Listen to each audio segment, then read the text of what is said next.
Hi guys, চলে এলাম আমার নেক্সট ভিডিওতে। ডিনার শেষ করেই বেরিয়ে গেলাম অন্য জায়গার উদ্দেশ্যে। বাট হাঁটতে হাঁটতেই আমি গানের আওয়াজ শুনতে পেলাম। সো আগ্রহ নিয়ে একটু সামনে আগানোতেই দেখতে পেলাম আমার রাইট সাইডে কক্স কার্নিভাল। কক্স কার্নিভালের কথা আমি আগেই শুনেছিলাম, বাট আমি লাস্ট টাইম যখন এসেছিলাম তখন এটা ওপেন হয়নি। তো কক্স কার্নিভালটা বেসিক্যালি অনেকগুলো ফুড কোর্ট মিলে একটা বড় ফুড জোন, যেখানে লাইভ পারফরমেন্সেস হয়, লাইভ সিঙ্গিং হয়। তো বেশ সুন্দর করে সাজানো একটা ফুড কোর্ট, যেখানে অনেকগুলো খাবারের দোকান আছে।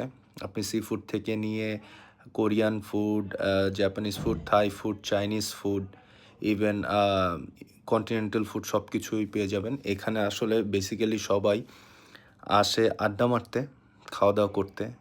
এখানে আসলে সবাই বলতে আমি মিন করেছি অনেকে ফ্যামিলি নিয়ে আসে। আর বেশিরভাগ আমি যা দেখেছি যে ফ্রেন্ডসরা মিলেই আসে। খুব সুন্দর করে সাজানো। আমি উপরে দেখতে পেলাম যে আমরা যেসব সি ফুডগুলো খাই, যেমন স্কুইড আছে, অক্টোপাস আছে, তারপর বিভিন্ন রকম ফিশ আছে, দেখতেই পাচ্ছেন। তিমি মাছের মতো এগুলোকে শোপিসের মতো করে সাজিয়ে গুছিয়ে এখানে ইউজ করা হয়েছে। বেশ নানা রকমের লাইট দিয়ে সাজানো হয়েছে। আর ওখান থেকে বেরিয়ে আসতে আসতেই আমি দেখতে পেলাম আমার ডান সাইডে আবার কফি শপ। তো ওখান থেকে বেরিয়ে অ্যাজ আই সেড যে আমি কফি খাবো, তো আমি হাঁটতে হাঁটতে চলে এলাম আমার ফেভারিট সেই কফি শপ সুইটোপিয়াতে। দেখতেই পাচ্ছেন অলরেডি ওয়েলকাম করার জন্য একজন দাঁড়িয়ে আছে।